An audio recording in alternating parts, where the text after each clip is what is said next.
नमस्कार साथियों, स्वागत है आप सभी एस्पिरेंट्स का इस आइकॉनिक एस्पिरेंट में। साथी कैसे हैं आप लोग? आशा करता हूं कि सभी लोग अच्छे होंगे और अपने तैयारी को बहुत अच्छे ढंग से कर रहे होंगे। प्यारे साथी, हम आपको बता दें कि अभी जो आपको इस चैनल पर दिए जा रहे हैं वह क्या है, क्या नहीं, तो इसके बारे में अगर हम थोड़ा सा बात कर लें तो साथियों याद रखेंगे। इस चैनल की विशेषता की अगर हम बात कर लें, क्योंकि बहुत सारे ऐसे एस्पिरेंट होंगे जो कि अभी नए नए इस चैनल को देख रहे होंगे।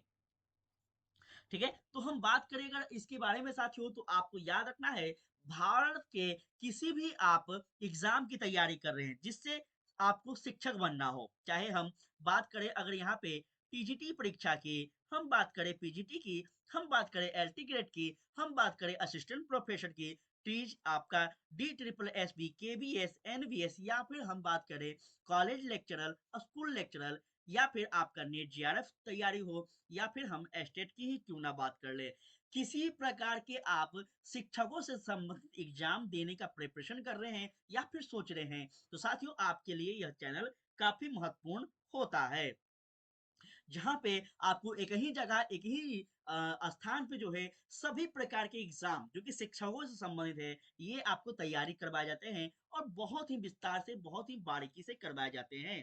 ठीक है, तो चलिए साथियों आगे बढ़ते हैं और अभी जो हम आपको अध्ययन करने वाले हैं वो क्या करने वाले हैं उस पर बात करें। उसके बारे में तो थोड़ा सा पहले आप मेरे बारे में भी यहाँ पे जानकारी ले लेंगे, ताकि आप जिस शिक्षक से पढ़ रहे हैं उसके बारे में भी आपको जानकारी होना चाहिए कि जिसके हम पढ़ रहे हैं उनके बारे में क्या उसकी योग्यता है, क्या उनके पास एक्सपीरियंस है, ये भी थोड़ा आप लोग जान लें।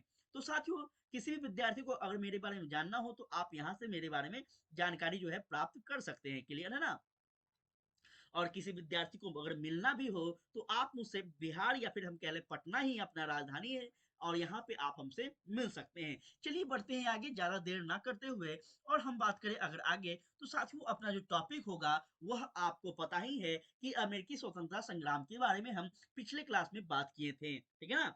तो यह जो आपको क्लास है, फिर से हम आपको बता दें, यह क्लास हम जो चला रहे हैं अभी, यह आपको बिहार स्टेट को ध्यान में रखकर और आपका पीजी टीजीटी परीक्षा को ध्यान में रखकर चलाया जा रहा है। ठीक है, क्योंकि अगर आप टीजीटी लेवल के किसी भी एग्जाम की तैयारी कर रहे हैं, चाहे आप यूपी में हो, बिहार में हो, झारखंड में हो, तो सभी एग्जाम में कहीं ना कहीं यह आपको टॉपिक मिलेगा। क्लियर है? और साथ में अगर आप बिहार स्टेट को क्वालिफाई करना चाहते हैं तो 100% ये टॉपिक आपको मिलेगा। अगर आपके पास सिलेबस है तो जरूर आप लोग देख लीजिए। ठीक है, तो पिछले लेक्चर में जो है हम बात किए थे कि अमेरिकी स्वतंत्रता संग्राम का कारण क्या था, पृष्ठभूमि पे हम बात किए थे। क्लियर है साथियों? तो पृष्ठभूमि को अगर कोई विद्यार्थी नहीं देखे हैं, नहीं सुने हैं, तो आपसे विनती है, रिक्वेस्ट है कि आप लोग पिछले वाले सेशन को भी जरूर सुन लीजिएगा, तभी आपको आज का सेशन समझ में आएगा। क्लियर है? चलिए थोड़ा सा आगे बढ़ते हैं और हम यहाँ पे बात करें कि कल के सेशन में हम क्या क्या अध्ययन किए थे। तो साथियों याद रखिएगा, कल के सेशन में जो है हम आपको यह बताने का प्रयास किए थे कि किस प्रकार से अमेरिका जो है आपको उपनिवेशवाद बनते हैं। ठीक है, जिसमें हम आपको बताए थे कि आपका ब्रिटेन होता है, फ्रांसीसी होते हैं, ये सभी जो है आपका अमेरिका क्या करते हैं, तो अमेरिका का उपनिवेशवाद राज्य होते हैं। क्लियर है? हम यह भी बताए थे कि जो यहाँ पे स्वतंत्रता संग्राम का जो आंदोलन प्रारंभ हो रहा है, क्रांति प्रारंभ हो रहे हैं, इस क्रांति को अचानक नहीं होता है। क्लियर है ना? तो यह हम आपको बताए थे कि जो ये क्रांति है अचानक नहीं होते हैं, ये वर्षों से चले आ रहे हैं, कहीं ना कहीं किसी न किसी प्रकार से कुप्रथा को दबाने का प्रयास जो है एक दिन क्रांति के रूप में लेता है। और इसी को हम पढ़ रहे हैं कि बहुत सारे कारण थे, जो कि निम्न कारणों के बारे में हम बात किए थे। सबसे पहला बात था आपका उपनिवेशों में राजनीतिक स्वाधीनता का अभाव, जो कि हम बहुत विस्तार से आपको यहाँ पे बताए थे। फिर हम आगे बात किए थे, यहाँ पे आप लोग देख लीजिएगा, ये सारे के सारे जो है आपको कारण हम गिनवाए थे। क्लियर है? भौगोलिक दूरी भी था। उसके बारे में हम आगे बात करें तो धार्मिक एवं सामाजिक व्यवस्था में भी मतभेद देखे जाते हैं। फिर आपका क्या है, तो सप्तवर्षीय युद्ध का प्रभाव था, जो कि अमेरिका क्या था, तो साथियों अमेरिका का स्वतंत्रता संग्राम का एक बड़ा रोल था इस समय। आगे चल दें। और नेक्स्ट है अपना प्रगति विरोधी धार्मिक नीति, जो कि हम ये सारे बात आपको बता दिए हैं, बस छोटा सा एक आपको रिकॉल करवा रहे हैं। फिर आगे बढ़े तो यहाँ से हम आप पढ़ने वाले हैं, जिनका नाम है आज टॉपिक का आपत्तिजनक कर। यह क्या है? बहुत सारे विद्यार्थी यहाँ पे आपको समझना होगा कि जब स्वतंत्रता संग्राम की हम बात कर रहे हैं तो यहाँ पे बहुत सारे कारण थे, जिस कारण में एक महत्वपूर्ण कारण यह भी आता है कि जो इंग्लैंड के जो लोग थे, ब्रिटिश लोग जो थे या फिर हम कह लें फ्रांसीसी लोग थे जो, यह लोग क्या कर रहे थे, तो आपत्तिजनक कर लगा रहे थे, ठीक है। जरूरत से ज्यादा जो है अमेरिकी वासी पर यहाँ पे टैक्सेस लगाई जा रही थी, ठीक है ना, ये आपको याद रखना है। एक बात आप सबको बता दें कि आपको जो यह सेशन चलाया जा रहा है बहुत इंपॉर्टेंट है। अगर एस्टेट के लिए अगर आप प्रिपरेशन नहीं भी कर रहे हैं तो प्लीज आपको यह पढ़ना है। अगर आप टीजीटी परीक्षा की तैयारी कर रहे हैं किसी भी राज्य से हो, सभी के लिए महत्वपूर्ण है, इसलिए आपको बहुत ही विस्तार से समझना है, सुनना है। और यह जो क्लास है आपको एनसीईआरटी और स्टेट बोर्ड दोनों पर आधारित है, ठीक है ना। चलिए समझिएगा ध्यान से, यहाँ से हम स्टार्ट करेंगे। साथियों, सप्तवर्षीय युद्ध में इंग्लैंड की काफी आर्थिक क्षति हुई थी, जो कि हम आपको बताए थे। यह सप्तवर्षीय जो युद्ध है यह क्या था। साथियों एक बार थोड़ा सा यहाँ पे रिकॉल कर देंगे, क्योंकि बहुत सारे विद्यार्थी जो है नए देख रहे होंगे। ठीक है, सप्तवर्षीय जो युद्ध था यह आपको कहाँ चल रहा था, तो यूरोप पे चल रहे थे। किस किस के बीच चल रहा था, तो एक आपका इंग्लैंड था, दूसरा आपको फ्रांसीसी थे। क्लियर है। तो यह तो यूरोप में चल रहा था युद्ध, तो कहेंगे कि सर जी यूरोप में चल रहा है, हम पढ़ रहे हैं आपको अमेरिका का स्वतंत्रता संग्राम। तो साथियों याद रखना है, अमेरिका का स्वतंत्रता संग्राम हो या फिर भारत का स्वतंत्रता संग्राम हो, हम वहां वहां यह युद्ध देखेंगे जहां जहां इंग्लैंड के लोग जो है यहाँ पे शासन कर रहे हैं या फिर फ्रांस के लोग शासन कर रहे हैं। तो जाहिर सी बात है कि इंग्लैंड के लोग जो है यहाँ भी आपको अमेरिका में भी हैं और आपके भारत में भी हैं। क्लियर है। तो ये आपको याद रखना है कि सप्तवर्षीय युद्ध जो है आपको उन सभी क्षेत्रों में देखने को मिलेंगे। चलिए, अब यहाँ पे इतना तो क्लियर हो गया, ध्यान दीजिएगा। इस युद्ध के कारण जो है क्षतिपूर्ण हेतु तत्कालिक प्रधानमंत्री का नाम जरूर याद रखेगा, जो कि कौन थे, तो ग्रेव ग्रेनविले थे। ग्रेनविले जो है यह आपको कहाँ के प्रधानमंत्री हैं, जरा आपसे कभी पूछ लिया जाए तो आपको याद रखना है, यह आपको इंग्लैंड के हैं, जो कि 1765 में स्टाम्प एक्ट पारित किया था। इंपॉर्टेंट है, जरूर इसको अंडरलाइन कीजिएगा। क्वेश्चन पूछ लेगा, स्टाम्प एक्ट जो है यह किस आंदोलन से संबंधित है, बताइए। अब ऐसे ही आपसे क्वेश्चन पूछेगा तो कहेंगे आपके स्टाम्प एक्ट जो है यह आपको अमेरिकी स्वतंत्रता आंदोलन से संबंधित है, ठीक है। इसको पारित करने वाला जो है कौन है, तो आपका ग्रेन विले है। कब किया गया है, 1765 में। क्लियर है। एक एक बात पे हम चर्चा करेंगे। इसके अनुसार क्या क्या हुआ था, तो पहला है आपका क्या, तो अदालती कागज, अखबार आदि पर जो है आपको क्या हो गया था, तो 20 शिलिंग का स्टाफ लाना अनिवार्य था। अब ये क्या था, तो देखिए उस समय जो प्रेस का जो है विकास हो रहा था, कहाँ पे, अमेरिका में कह लें, यूरोप में कह लें। तो यहाँ पे जो कुछ ऐसे प्रेस थे जिनका कहीं ना कहीं आपको स्वतंत्रता संग्राम में, यह लोग प्रेस जो हैं, कुछ ऐसे प्रेस है जो कि उनका योगदान था, वह अपने राष्ट्र के लिए कहीं ना कहीं आवाज उठाते थे। तो इन चीजों पर पाबंदी लगाने के लिए जो है आपको ब्रिटिश सरकार के द्वारा इस प्रकार से क्या किया गया है, तो 20 शिलिंग का स्टाम्प लाना अनिवार्य था, ऐसा प्रावधान निकाल गया, ठीक है ना। तो इसको जरूर याद रखेंगे। इस कानून से उपनिवेशों में व्यापक विरोध का भावना जाग उठता है, और उपनिवेशियों ने क्या किया, तो ब्रिटेन से आने वाली सभी वस्तुओं का क्या करते हैं, तो बहिष्कार करते हैं। मोस्ट इंपॉर्टेंट है ये वाला, जरूर आप लोग अंडरलाइन कीजिएगा। चलिए थोड़ा सा कलर बदलने दीजिए मुझे। चलिए,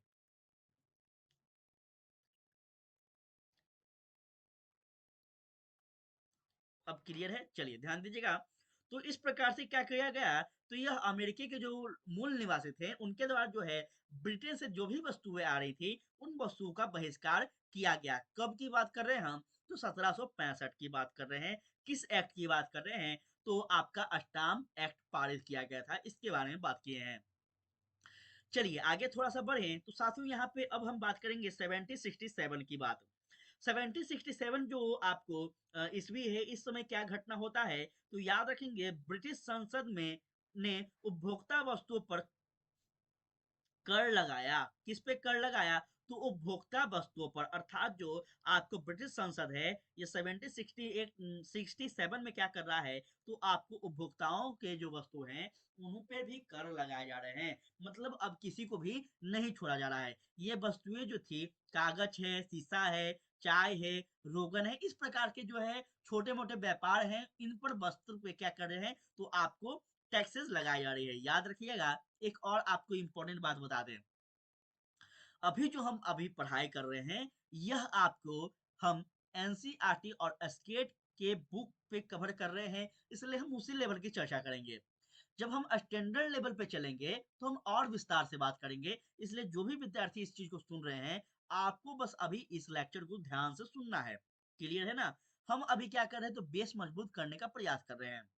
क्योंकि अभी जो अपना एग्ज़ाम आने वाला है, बहुत टाइम है इसमें, तो विस्तार से हम चीज़ों को अध्ययन करेंगे, अभी हड़बड़ाना नहीं है। ठीक है?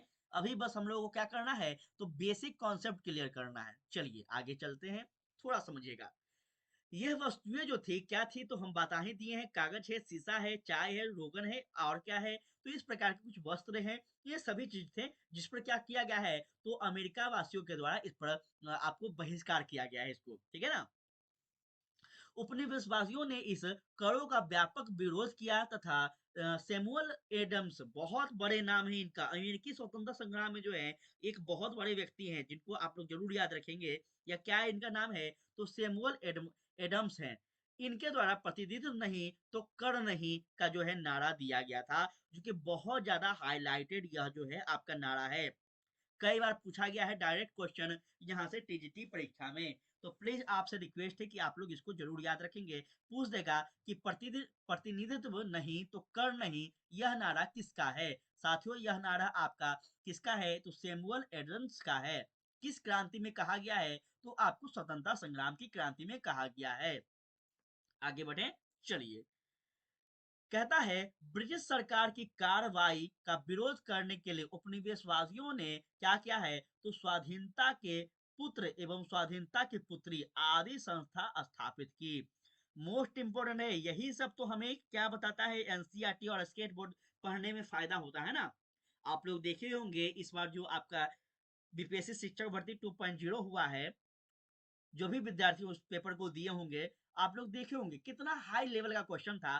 और सारा क्वेश्चन जो है हम अगर बात कर ले, इसमें लगभग लगभग 30% जो क्वेश्चन है, यह डायरेक्ट आपका जो है बुक से पूछा गया था।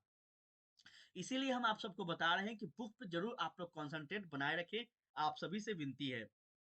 चलिए थोड़ा सा और आगे बढ़े, तो यहाँ पे एक चीज याद रखना है, स्वाधीनता के पुत्र और स्वाधीनता की पुत्री, यह आपको जो है क्या है, तो आपको संस्था थी जो कि किस आंदोलन में स्थापित होता है, तो स्वतंत्रता संग्राम आंदोलन में। ठीक है ना, अमेरिका के स्वतंत्रता संग्राम आंदोलन में। थोड़ा सा और नीचे चलेंगे, देखते हैं।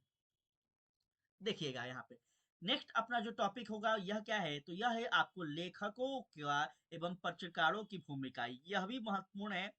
जैसा कि हमने आपको क्या बताया कि कोई भी समाज में तब परिवर्तन आते हैं जब वो समाज जो होता है कहीं ना कहीं पढ़ा लिखा होता है, कहीं ना कहीं वो समाज का विकास होता है शैक्षणिक रूप से।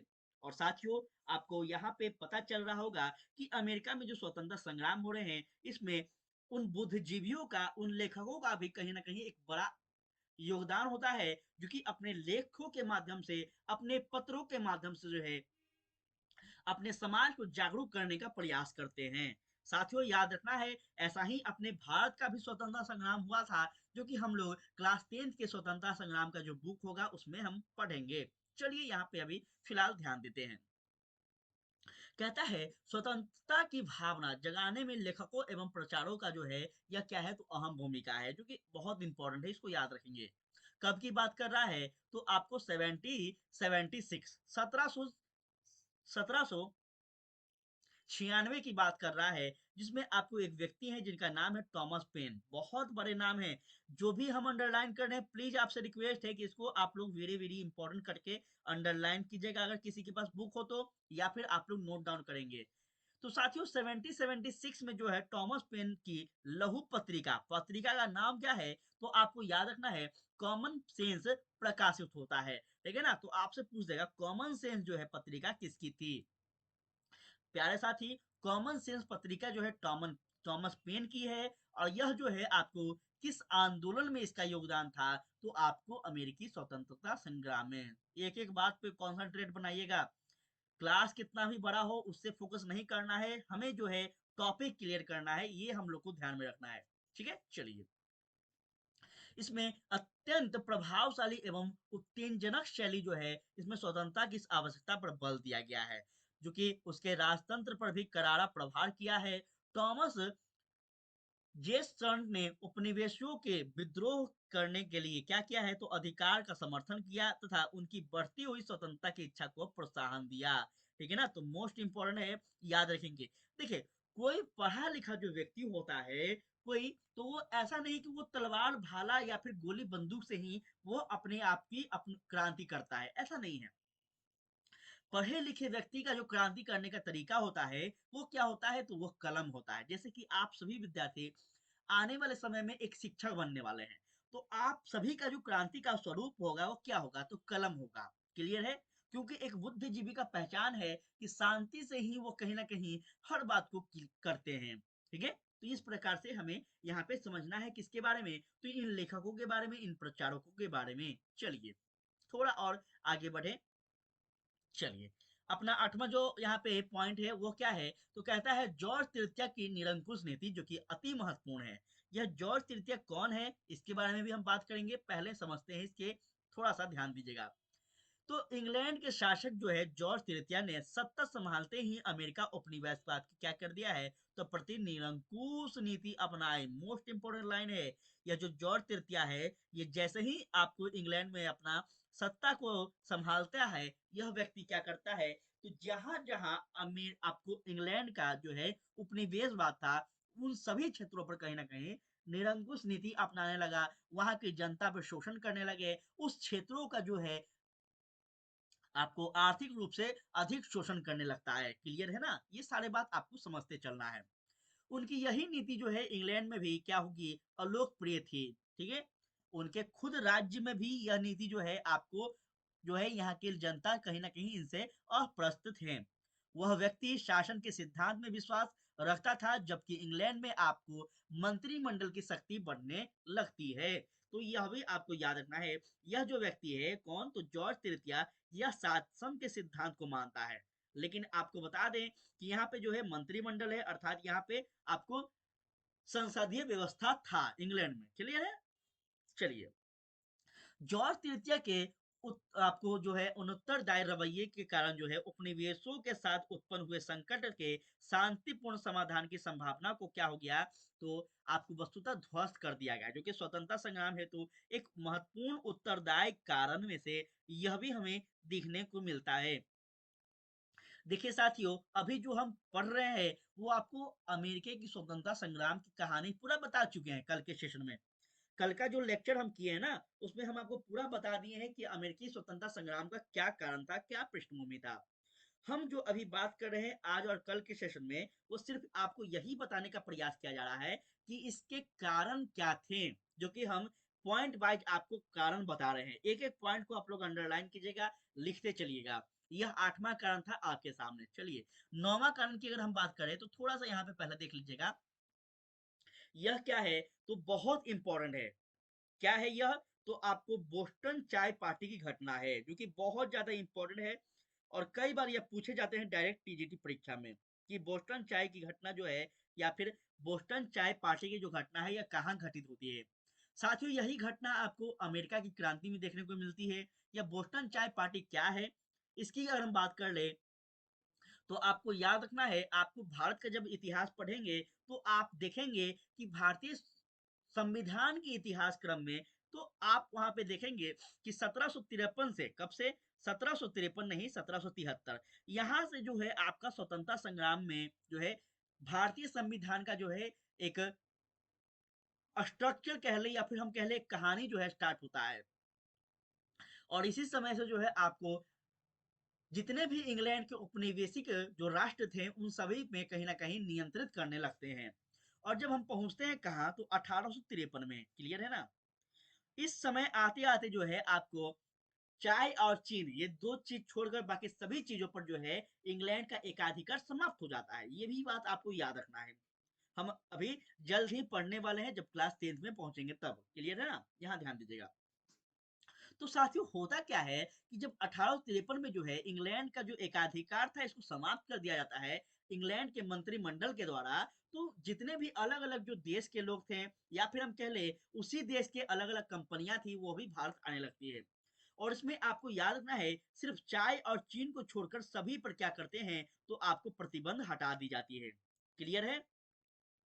तो जो यह चाय का जो व्यापार हो रहा है इंग्लैंड में, यह अधिक होने लगता है और इस क्रम में जो है आपको क्या है, तो अमेरिका में जो है डायरेक्ट सप्लाई होने लगता है चाय की, जो है आपको व्यापार, ठीक है, ये आपको याद रखना है। इसी क्रम में थोड़ा सा और आगे चले तो होता क्या है इसको समझिएगा। यहाँ पे तात्कालिक कारण जो कि यह है, यह तात्कालिक कारण है जो कि हमें सबसे ज्यादा इस पे ध्यान देना है। हम आपको कल ही बताए थे कि हर एक घटना का कहीं ना कहीं आपका तात्कालिक कारण होता है, ठीक है, जो कि आग में घी डालने का काम करता है। तो यही नौवा बिंदु है, यही तात्कालिक कारण है। क्या है, तो आपको याद रखना है, वो बोस्टन चाय पार्टी के नाम से इसको जाना जाता है। देखिए हम अभी थोड़ा देर पहले बताए थे क्या हुआ था, तो 1753, जो कि यह बहुत इंपॉर्टेंट है, भारतीय संविधान का इतिहास जो है यहीं से कहीं ना कहीं प्रारंभ होता है, ठीक है, ये आपको समझना है। तो होता क्या है कि भारतीय संविधान पढ़े या फिर हम अमेरिका की संविधान पढ़े, तो 1773 से होते क्या है कि जो इंग्लैंड है, इंग्लैंड के मंत्रिमंडल है, यहाँ से अब जो आपको ब्रिटिश ईस्ट इंडिया कंपनी है, इसके जो नियंत्रण है अधिक बढ़ जाते हैं। किसके द्वारा, तो इंग्लैंड के मंत्रिमंडल के द्वारा। उस पर थोड़ा थोड़ा धीरे धीरे करके पाबंदी लगाई जाती है। ये सब बात आपको याद रखना है। हम आगे जब पॉलिटी पढ़ेंगे तो हम पढ़ेंगे, टेंशन नहीं लेना है। तो आपको बस यहाँ समझना यह है कि 1773 में चाय का जो कानून था, इसके द्वारा ईस्ट इंडिया कंपनी को भारत से सीधे अमेरिका का चाय भेजने का जो एकाधिकार है, यह प्रदान कर दिया गया है, जिसका उपनिवेशियों ने जबरदस्त विरोध किया था, ठीक है, ये आपको याद रखना है। होता क्या है कि यह जो आपको 1773 का जो रेगुलेटिंग एक्ट पढ़ते हैं, इस एक्ट को किस नाम से जानते हैं, तो हम याद रखेंगे रेगुलेटिंग, कौन सा एक्ट, रेगुलेटिंग एक्ट के नाम से जानते हैं साथियों, इसको जरूर आप लोग याद रखिएगा, रेगुलेटिंग एक्ट। चलिए, इस एक्ट में जो है क्या होता है, तो अमेरिका के संविधान को अभी पढ़ रहे हैं, अमेरिका के आंदोलन को अभी पढ़ रहे हैं, तो हमें उसी के अकॉर्डिंग समझना होगा। भारत के जब पढ़ेंगे तो भारत के बारे में पढ़ेंगे। अभी हमें समझना है कि इस जो एक्ट आ रहा है, यह एक्ट में हुआ क्या है, तो इस एक्ट में जो है आपको जो यह चाय है, यह चाय के व्यापार पर जो है आपको क्या करता है, तो एकाधिकार प्रदान कर दिया जाता है। किसको, तो आपको इंग्लैंड को, ठीक है, वो भी किससे, तो भारत से डायरेक्ट आपको क्या होगा यहाँ पे, आपको जो है व्यापार कर कर अमेरिका में डायरेक्ट जाएगा। क्लियर है ना, ये बात याद रखना है। और इसका विरोध जो है आपको मूल भारतीय के द्वारा किया जाता है। जब चाय से लदा हुआ जहाज अमेरिका के बोस्टन बंदरगाह पर पहुंचा था, तो वहां के कुछ नागरिकों ने जाके आदिवासियों ने क्या किया, तो इसका विरोध किया। यह आदिवासी कौन है, तो इसको रेड इंडीज के नाम से जाना गया है। और हम परसों क्लास में आपको बताए थे, जब 1492 में कौन, तो एक आपको व्यक्ति है जिसका नाम है आपका कोलंबस। यह कोलंबस जो है आपको भौगोलिक खोज के अंतर्गत जो है भारत की खोज के निकलते हैं, लेकिन यह अमेरिका की खोज पर पहुंच जाते हैं, ठीक है ना। तो इसी क्षेत्र को आपको क्या कहा गया है, रेड इंडीज कहा गया है, ठीक है।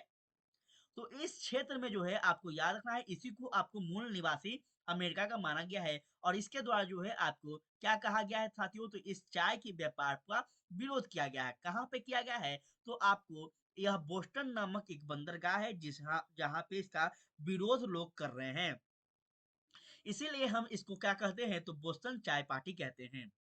जैसे कपड़े पहनने का जहाज पर पहुंचे और उन्हें चाय की सभी पेटियां समुद्र में फेंक दिया, इस घटना को हम बोस्टन टी पार्टी के नाम से जानते हैं। अतः ब्रिटिश सरकार ने बोस्टन बंदरगाह पर व्यापारी प्रतिबंध लगा दिया, और इस प्रकार जो है आपको अमेरिका उपनिवेशवाद का जो है विद्रोह की आग जो है धकेल दिया गया है। और इसी में जो है आपको सबसे पहले क्या होता है, तो यह तात्कालिक कारण जो है आंदोलन का रूप ले लेता है। तो जरूर इसको याद रखेंगे, ठीक है ना, इसको आप लोग जरूर याद रखिएगा। चलिए थोड़ा सा और बढ़े आगे, देखिएगा 5 सितंबर 1774, बहुत इंपॉर्टेंट डेट है, इसको जरूर याद रखेंगे।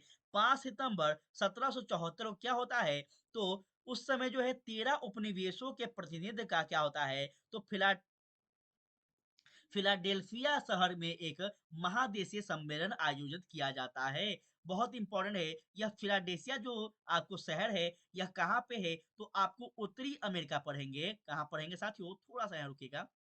देखिए, उत्तरी अमेरिका जब आप जाएंगे, आराम से हम पढ़ेंगे, कोई हड़बड़ी नहीं है। उत्तरी अमेरिका में जब पहुंचेंगे, तो इसी में जो है यहाँ पे आप लोग देखिए, ये वाला उत्तरी अमेरिका है, समझ जाइए बस एग्जाम्पल के लिए। और यहाँ नीचे आपका दक्षिणी अमेरिका है। क्लियर है? तो यह वाला जो बेल्ट आप देखते हैं ना, इसी को क्या कहा गया है? तो आपको रेड इंडीज कहा गया है। क्लियर है? और इस वेस्ट इंडीज को जो है 13 बस्तियों में डिवाइड किया गया है। ये भी आपको याद रखना है, जो कि यहाँ पे आप लोग देख पा रहे होंगे। इसी 13 बस्तियों में से एक बस्ती है जिसको नाम क्या है? तो आपका फिलाडेल्फिया शहर कहा गया है। ठीक है? यहाँ पे हो क्या रहा है? तो एक सम्मेलन बुलाया गया है। इस सम्मेलन में जो है आपको ब्रिटिश कानून का विरोध तथा व्यापार के बहिष्कार का निर्णय लिया जाता है। कोई दिक्कत हो तो प्लीज आप हमसे कमेंट में हर प्रकार से बातें कर सकते हैं। हम कोशिश कर रहे हैं एक एक चीज आपको कॉन्सेप्ट क्लियर हो। देखिए, मेरा उद्देश्य ये नहीं है कि बस एस्टेट को पढ़ाकर निकल जाना। एस्टेट का पेपर भी हर साल होगा, साल में 2 बार होंगे, तो सभी विद्यार्थियों के लिए इंपॉर्टेंट होगा यह क्लास। चाहे आप 2024 में दें, 25 में दें, 26 में दें, या फिर आने वाले समय में आप टीजीटी लेवल की तैयारी करते हैं और आप सामाजिक विज्ञान के विद्यार्थी हैं, तो आपके लिए इंपॉर्टेंट है। इसलिए हम विस्तार से बात करेंगे। ठीक है? चलिए, यहाँ ध्यान दीजिएगा साथियों, 18 अप्रैल 1775 को ब्रिटिश सेना तथा उपनिवेशवादी बस्तियों के बीच जो है क्या होता है? तो आपको लेक्सटिस में एक प्रथम संघर्ष होता है। कौन से शहर में साथियों? कभी पूछ ले तो आपको याद रखना है, लेक्सटिस्टन में। लेक्सटिस्टन जो है यह भी कहाँ है? तो यह भी आपको यही 13 बस्तियों में से एक है। तो हमने 13 बस्तियों में से 2 बस्तियों का नाम बताया। एक आपको कौन सा? तो फिलाडेल्फिया शहर, जहां पे आपको यह इस आंदोलन के बारे में जो है यहाँ पे बहिष्कार के बारे में जो है यहाँ निर्णय ले रहे हैं, बैठक हो रहा है। ठीक है? उसके बाद जो है आपको ब्रिटेन के जो आपका सेना है इसके साथ पहली बार टकराव जो हो रहा है, कब हो रहा है? तो आपको 1775 में हो रहा है। कहाँ पे हो रहा है? तो आपको याद रखना है, इसके नाम जो कि क्या है? तो लेक्सिटन है। ठीक है ना? चलिए थोड़ा सा आगे बढ़े। इसमें टॉमस जेस जेफरसन जो है इसके द्वारा किया गया स्वतंत्रता संग्राम की घोषणा पत्र जारी किया गया है। बहुत इंपॉर्टेंट व्यक्ति हैं ये। आप जैसे अगर हम बात करें, अगर हम आज वर्तमान की, तो जैसे हम अपने भारतीय इतिहास में जब पढ़ते हैं महात्मा गांधी के बारे में, जवाहरलाल नेहरू के बारे में, अटल बिहारी, आपको ये कह ले हम, बहुत सारे आपको जो हो गए, सरदार पटेल के बारे में, भीमराव अम्बेडकर के बारे में, इन सभी महान भाव के बारे में। तो उसी प्रकार से हमें याद रखना है कि जब हम अमेरिकी की स्वतंत्रता संग्राम पढ़ रहे हैं तो इनमें हमें कुछ व्यक्तियों का नाम याद रखना है, जिसमें सबसे पहले आते हैं आपका कौन? तो टॉमस पेन आते हैं, टॉमस जेस जेफरसन आते हैं। ये सभी जो व्यक्ति हैं आपको याद रखेंगे। ठीक है ना? चलिए, यहाँ हम अगर बात करें, देखिए, तो इनके द्वारा जो है सबसे पहले क्या होता है साथियों? स्वतंत्रता पत्र जो है इसको जारी किया जाता है। तथा जॉर्ज वाशिंगटन, बहुत इंपॉर्टेंट व्यक्ति है यह भी, जॉर्ज वाशिंगटन को अमेरिकी उपनिवेशवाद का सेनापति नियुक्त किया गया। 1 मिनट, बहुत इंपॉर्टेंट है, इसको जरूर आप लोग अंडरलाइन कीजिएगा।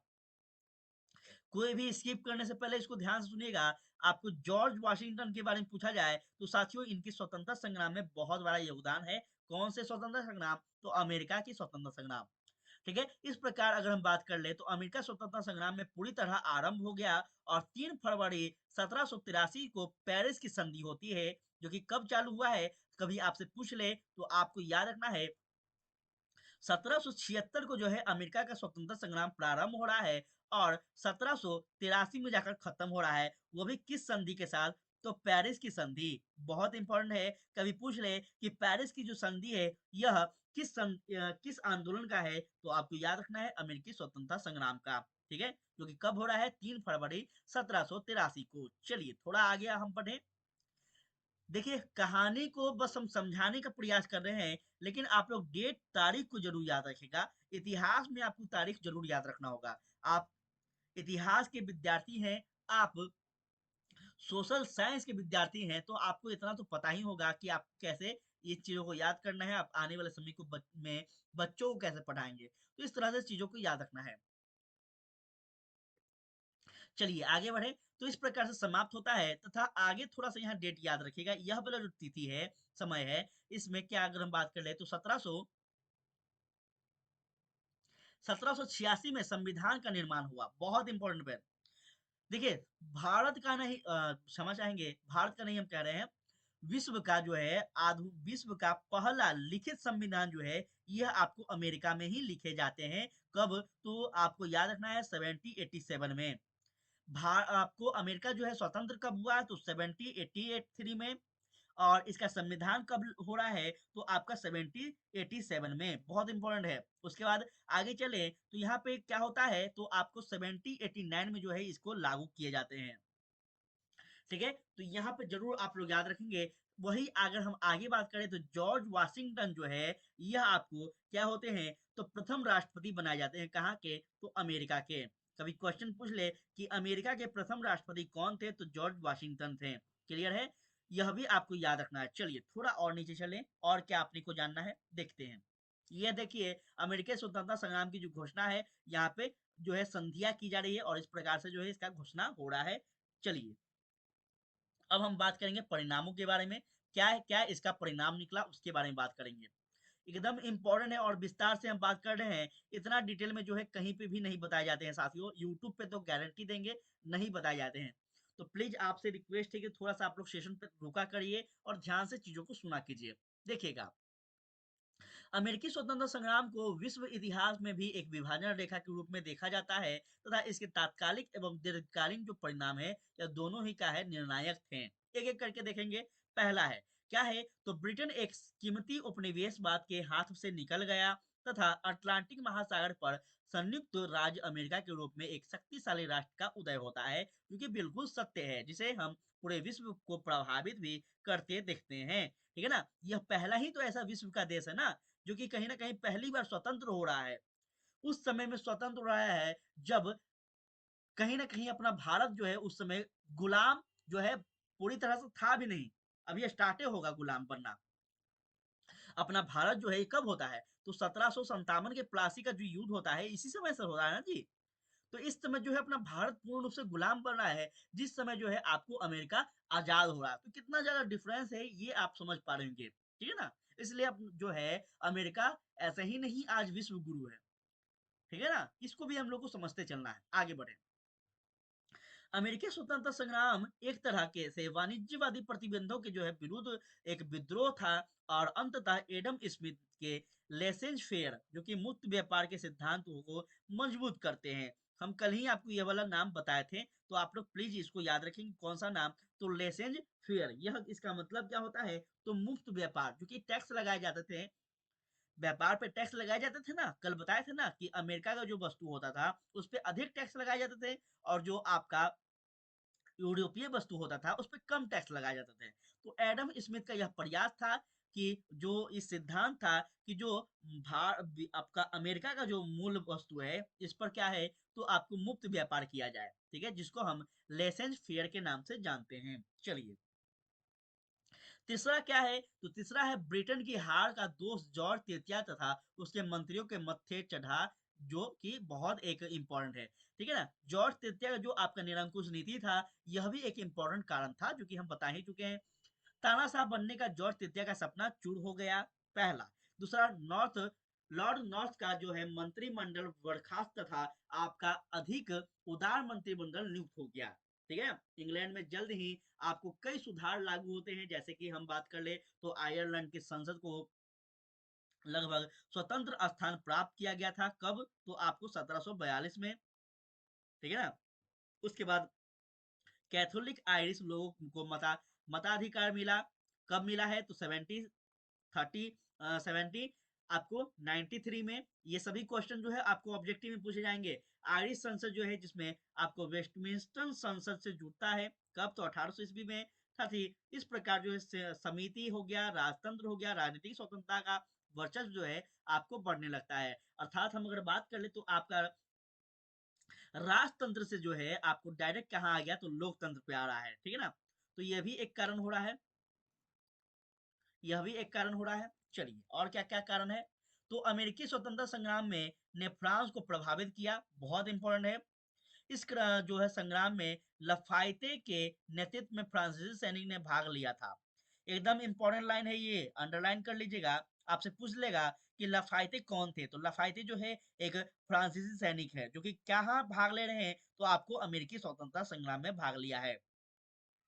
जब वह स्वदेश लौटते हैं तो निरंकुश राजतंत्र के प्रति जनता को जागरूक करने का प्रयास करते हैं, अर्थात दूसरी और फ्रांसीसी अर्थव्यवस्था भी बुरी तरह से प्रभावित होती है। ठीक है ना, आगे चले तो राजनीति में जनता की भागीदारी का मार्ग प्रशस्त हो गया, क्योंकि अब जो है आपको अमेरिका क्या है तो राजतंत्र है, पहला विश्व का ऐसा देश है जो कि राजतंत्र है।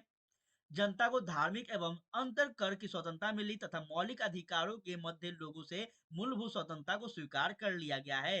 ये सभी परिणाम को जरूर याद रखिएगा, प्लीज आपसे रिक्वेस्ट है। विश्व का प्रथम लिखित संविधान अमेरिका, जो कि हम अभी थोड़ा देर पहले ही बताएं, कब तो 1789 में लागू हुआ, जिसे महिलाओं को संपत्ति का अधिकार मिला। मोस्ट इंपॉर्टेंट है। अब आपसे क्वेश्चन पूछ देगा कि पूरे दुनिया में जो है किस संविधान में पहली बार महिलाओं को संपत्ति का अधिकार मिलता है। अमेरिका दे देगा, चाइना दे देगा, जापान दे देगा, भारत दे देगा, क्या कहिएगा? तो साथियों आपको अमेरिका कहना है, ठीक है ना। आगे बढ़े। उत्तराधिकार कानून को न्याय संगत बनाया गया, ठीक है। जो कि उत्तराधिकार जो कानून थे आपका, आपको वंशानुगत जो चल रहे कानून थे, इसको हटाकर अब क्या कर दिया गया तो न्याय संगत कर दिया गया, अर्थात जो योग्य होगा उसी को आपको अधिकार दिए जाएंगे, यह कहा गया। ये सारे अमेरिका के जो संविधान है उसमें बातें की गई है, तो प्लीज इसको याद रखेंगे। और क्या है, अमेरिका राजतंत्र गणतंत्र बना तथा वहां मॉन्टेग्यू के शक्ति पृथक सिद्धांत को मान्यता मिली है। कौन है यह मॉन्टेग्यू? तो जरूर याद रखेंगे मॉन्टेग्यू के बारे में, ठीक है। मॉन्टेग्यू की जो आपका शक्ति पृथक सिद्धांत है, तो यह आपको जरूर याद रखना है कि शक्ति जो है यह क्या होना चाहिए, तो इसका पृथकीकरण होना चाहिए। कौन कहते हैं? मॉन्टेग्यू कहते हैं कि एक ही व्यक्ति में जो है संपूर्ण शक्ति नहीं होना चाहिए। यह कौन कहते हैं? तो यह मॉन्टेग्यू कहते हैं। चलिए, व्यक्त मताधिकार जो है यह लागू नहीं हुआ था, यह भी आपको याद रखना है। कभी आपको परेशान कर दिया जाएगा तो ये आपको याद रखना है, जो व्यस्त मताधिकार है यह लागू नहीं होते हैं। स्त्रियों को भी मताधिकार से वंचित रखा गया था। मताधिकार का आधार जो है संपत्ति को बनाया गया, जो कि उचित नहीं था, ठीक है ना। धीरे धीरे यहाँ पे बदलाव होंगे, अभी शुरुआत है। इस प्रकार संयुक्त राज्य अमेरिका का गठन एक नए राज्य के रूप में हुआ, जिसे पहली बार आपको लिखित संविधान, शक्ति के पृथक का सिद्धांत, धर्मनिरपेक्षता का सिद्धांत और व्यक्तिगत स्वतंत्रता का सिद्धांत, राजनीतिक व्यवस्था को मूल आधार मानने के सिद्धांत तथा इन सिद्धांतों का प्रचार में यूरोप में भी हुआ, और फ्रांस के राष्ट्रक्रांति ने, क्योंकि हम देखते हैं 1789 में फ्रांस का युद्ध, अपना कल का लेक्चर होने वाला है फ्रांस की क्रांति, तो इसको जरूर याद रखेंगे। इसी सिद्धांत को क्या करता है? मार्गदर्शन करता है, ठीक है ना। ये आपको याद रखना है। चलिए थोड़ा और आगे बढ़े, और क्या है अपने लिए, तो हम आप बात करेंगे औद्योगिकरण। साथियों औद्योगिकरण के बारे में हम बात करेंगे, जो कि यह जो है आपका कल के सेशन में बात करेंगे। लेक्चर काफी बड़ा हो चुका है, तो यहाँ पे हम कल के सेशन में इसके बारे में बात करेंगे। किसी साथियों को किसी भी प्रकार का कोई भी अगर उनको क्वेरी हो, तो प्लीज आपसे रिक्वेस्ट है कि आप जो है हमें जरूर बताएं, ठीक है ना। साथियों आपको बता दें कि कोई भी क्वेरी हो तो आप हमें जरूर बताएंगे, ठीक है। और किसी भी प्रकार का आपको कुछ भी चाहिए तो हमसे आप कमेंट बॉक्स के माध्यम से, या फिर हमें अदर जो है सोशल मीडिया, जैसे हम फेसबुक की बात कर ले, हम इंस्टाग्राम की बात कर ले, कहीं पे भी आप हमसे फॉलो कर सकते हैं, जुड़ सकते हैं, और हमसे आप संपर्क कर सकते हैं।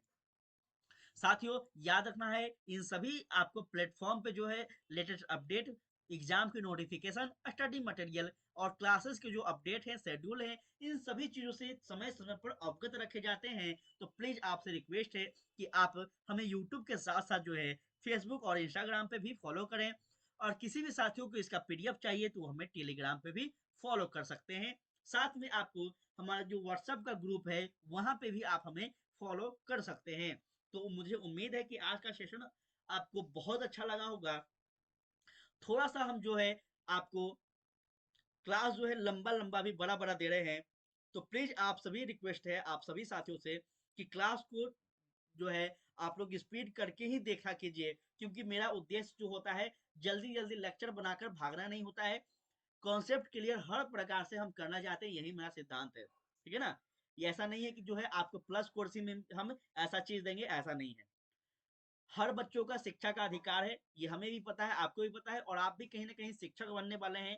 तो हम सभी का एक उद्देश्य होना चाहिए कि बेहतर शिक्षा जो है लोगों तक पहुंचे, ठीक है साथियों। तो किसी भी प्रकार का कोई भी क्वेरी हो तो आप बिना सोचे समझे आप हमें कमेंट बॉक्स के माध्यम से बता सकते हैं।